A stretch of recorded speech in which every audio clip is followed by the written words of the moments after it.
சென்னை ஜவஹர்லால் நேரு உள்விளையாட்டு அரங்கில் பள்ளிக் கல்வித்துறை சார்பில் நடைபெறும் முப்பெரும் விழாவில் பங்கேற்று முதல்வர் ஸ்டாலின் உரையாற்றி வருகிறார். அந்த காட்சிகளை பார்க்கலாம். நாம் வாழும் சமூகத்தை கட்டமைக்கும் நம் குழந்தைகளுடைய எதிர்காலத்தை அவர்கள் பயணிக்கும் திசையை தீர்மானிக்கும் ஆசிரியர் பணிக்கு வந்திருக்கக்கூடிய 2715 பேரையும் தமிழ்நாட்டுடைய முதலமைச்சரா தமிழ்நாட்டு பெற்றோர்களின் சார்பா வாழ்த்தி வருக வருக என வரவேற்கிறேன்.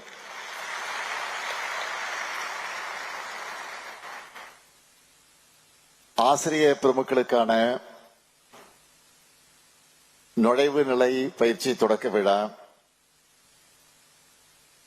277 கோடி ரூபாய் மதிப்பீட்டில் 243 புதிய கட்டடங்கள் மற்றும் பாரத சாரண சாரணியர் தலைமை அலுவலகத்துக்கான அடிக்கல் நாட்டு விழா 94 கோடி ரூபாயில புதுசா கட்டி முடிக்கப்பட்டிருக்கக்கூடிய 59 பள்ளி கட்டிடங்கள் திறப்புன்னு முப்பெரும் விழான்னு இந்த நிகழ்ச்சிக்கு பெயர் சூட்டி 50 விழாவை ஏற்பாடு செஞ்சிருக்கக்கூடிய மாண்புமிகு கல்வித்துறை அமைச்சர் தம்பி அன்பில் மகேஷ் பொய்யாமொழி அவர்களுக்கும் அவருக்கு துணை நிற்கக்கூடிய துறையினுடைய செயலாளர் சந்திரமோகன் IAS உள்ளிட்ட அத்துணை அதிகாரிகளுக்கும் என்னுடைய பாராட்டுக்கள், வாழ்த்துக்கள். எப்பவும் மாணவர்களுக்கு தான் ஆசிரியர்கள் பாடம் எடுப்பாங்க. ஆனா வரவேற்புரை மூலமா ஆசிரியர்களுக்கே பாடம் எடுத்திருக்கிறார் நம்முடைய அன்பில் மகேஷ் பொய்யாமொழி அவர்கள்.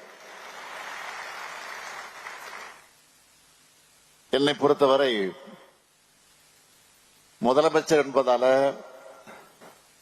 சில ஆலோசனைகளை உங்ககிட்ட சொல்லுகிறேன். ஆசிரியர் என்பவர் பாட புத்தகத்தில் இருக்கிற பாடங்களை மட்டும் சொல்லிக் கொடுக்கிறவர் இல்லை, தன்னுடைய கல்வியையும் அனுபவத்தையும் சேர்த்து மாணவர்களுக்கு சொல்லிக் கொடுத்து எதிர்காலத்தை நல்லொழுக்கமிக்க நாளைய சமுதாயத்தை உருவாக்குறவங்க. ஒவ்வொரு முறை நீங்க வகுப்பறைக்குள்ள நுழையும் போதும் நினைவில் கொள்ள வேண்டியது, உங்க முன்னாடி உட்கார்ந்து இருக்கிறவங்க பாடம் கத்துக்கிற மாணவர்கள் மட்டுமல்ல, எதிர்கால டாக்டர்கள், இன்ஜினியர்கள், சயின்டிஸ்ட், நாட்டோட எதிர்காலத்தை தீர்மானிக்க போகிற அரசியல் தலைவர்கள்னு நீங்க உணரணும். நாட்டின் எதிர்கால தூண்களுக்கு நாம் சொல்லிக் கொடுக்க போறோம் என்ற பொறுப்புணர்வு தான் உங்ககிட்ட மேலோங்கி இருக்கணும். இத்தனை ஆண்டு காலமா நீங்க மாணவர்களாக இருந்து கல்வியை கற்று சமூகத்தை உள்வாங்கி பெற்றிருக்கக்கூடிய அனுபவத்தை அடுத்த தலைமுறை மாணவர்களுக்கு கடத்தி அந்த சமூகத்துக்கே ஒளியேற்றி வைக்க போறீங்க. இன்றைக்கு நாம் இருக்கிற காலகட்டத்தில் பாடம் எடுக்கிறது உங்களுக்கு எளிதாகிடும்னு நான் நம்புறேன். ஏன்னா நீங்க படிச்ச காலத்துல, ஏன் நாங்க படிச்ச காலத்துல எல்லாம் பரந்துபட்ட வாசிப்புக்கான தேடலுக்கு ரொம்ப மெனக்கெட வேண்டியதாக இருந்துச்சு. ஆனா இன்னைக்கு அப்படி இல்லை. அறிவியல், வரலாறு, கணிதம் தொடங்கி எந்த பாடமாக இருந்தாலும் அதோட ஆழத்தை ரொம்ப எளிதா கத்துக்கிறதுக்கான வாய்ப்புகள் உருவாயிடுச்சு. ஆனா இதுல ஒரு விஷயத்துல நாம் தெளிவா இருக்கணும். இது எல்லாமே தகவல் தான். இந்த தகவல்களை மாணவர்களுடைய அறிவாற்றலுக்கு கொண்டு போய் அவங்களுடைய சிந்தனையை தூண்டி அவங்களுடைய அறிவை மேம்படுத்த வேண்டிய பெரும்பணி உங்ககிட்ட தான் இருக்கு. ஏன்னா அந்த அளவுக்கு அறிவார்ந்த தகவல்கள் கொட்டி கிடக்கவோ அதுக்கு கொஞ்சமும் குறைச்சி இல்லாமல் தேவையற்ற குப்பைகள் இருக்கு. அதுக்காக நாம் தொழில்நுட்ப வளர்ச்சியை குறை சொல்ல முடியாது. நாம தான் நம்ம குழந்தைகளுக்கு, நம்ம மாணவர்களுக்கு சரியானதை அடையாளம் காட்டணும். எதுக்கு எடுத்தாலும் டெக்னாலஜியை மட்டுமே நம்பி இருக்கிற தலைமுறையா நம்ம மாணவர்கள் மாறிவிடக் கூடாது. எதுவாக இருந்தாலும் கூகுள் கிட்ட கேட்டுக்கலாம், ஏஐ கிட்ட கேட்டுக்கலாம் என்ற மெத்தனம் வந்துவிடக்கூடாது. தொழில்நுட்பத்துக்கும் மனித சிந்தனைக்குமான வேறுபாட்டை உணர்த்தணும்.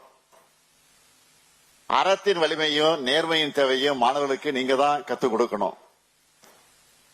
மாணவர்களுக்கு பாட புத்தகங்களை கடந்து இலக்கியங்களை, பொது அறிவு தகவல்களை, சமூக ஒழுக்கத்தை, சுற்றுச்சூழல் பற்றிய விழிப்புணர்வை, காலநிலை மாற்றம் குறித்த தெளிவை, மாற்று எரிசக்திகளின் தேவையை, அதை பற்றியெல்லாம் நீங்க உரையாடி புரிய வைக்கணும். என்னடா நம்ம டீச்சர் போர் அடிக்கிறாங்கன்னு அவங்க நினைச்சிடக்கூடாது. மாணவர்கள்கிட்ட நீங்க ஒரு ஃப்ரெண்டா பழகணும். யூடியூப்ல சில ஆசிரியர்கள் தன்னுடைய மாணவர்களுக்கு கிரிட்டிக்கல் திங்கிங், ப்ராப்ளம் சால்விங் பற்றியெல்லாம் கிரியேட்டிவா சொல்லித்தர பல வீடியோக்கள் வருது. அந்த மாதிரி நீங்களும் புது புது முயற்சிகளை எடுக்கலாம். உங்களுடைய முயற்சி ஒரு மாணவ மாணவியுடைய வாழ்க்கையை மாற்றி அமைக்கலாம். அவங்களுக்குள்ள ஒளிஞ்சிருக்கக்கூடிய திறமைய வெளிக்கொண முயற்சிக்கணும். அவங்க தலைமுறையை ஏற்ற பெற செய்யலாம்.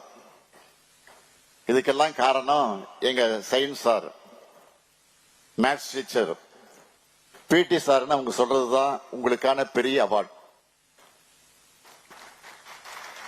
இன்னைக்கு நீங்க விதைக்க போற நல்ல விதைதான் நாளைக்கு நம்ம சமூகத்துல முளைக்க போகுது. இன்னொரு முக்கியமான விஷயத்த நீங்க ஞாபகம் வச்சுக்கணும். மாணவர்களுக்கு எந்த அளவுக்கு அறிவாற்றல் முக்கியமோ அதே அளவுக்கு உடல்நலமும் மனநலமும் முக்கியம். மாணவர்களை பிரஷர் பண்ணக்கூடாது.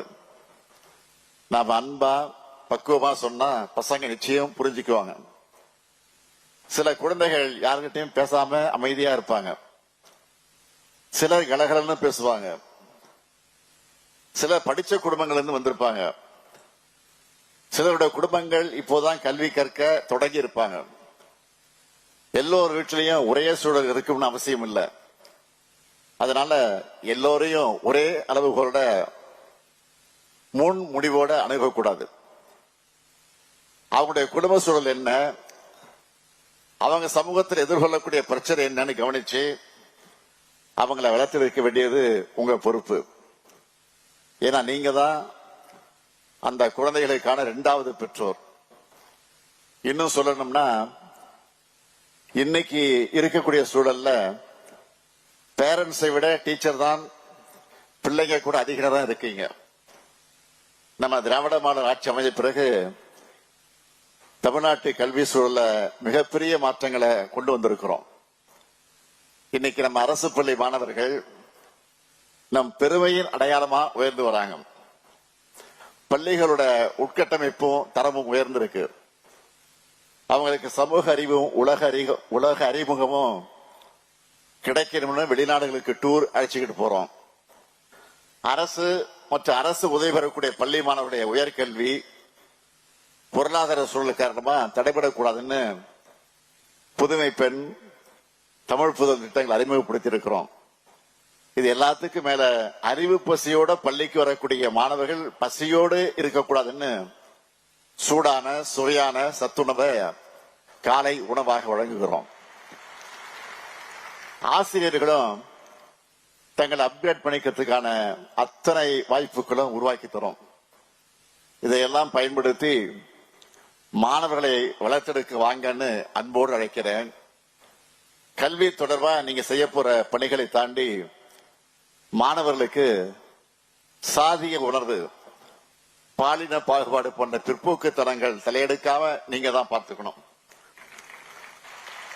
சமத்துவம் மற்ற சமூக நீதியின் தேவையை பற்றி மாணவர்களுக்கு எடுத்து சொல்லுங்க.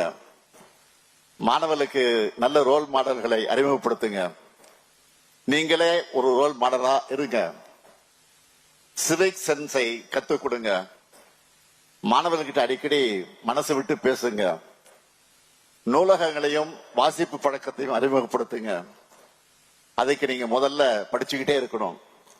மாணவர்கள் எல்லாத்தையும் ஏன் எதற்கு எப்படின்னு பகுத்தறி உணர்வோட அணுகிற தலைமுறையா உருவாக்க வேண்டிய கடமையும் பொறுப்பும் உங்களுக்குத்தான் இருக்கு. இதுக்கான உங்க ஆசிரியர் பணி சிறக்க நான் மனதார அன்போடு வாழ்த்தி விடைபெறுகிறேன். நன்றி, வணக்கம்.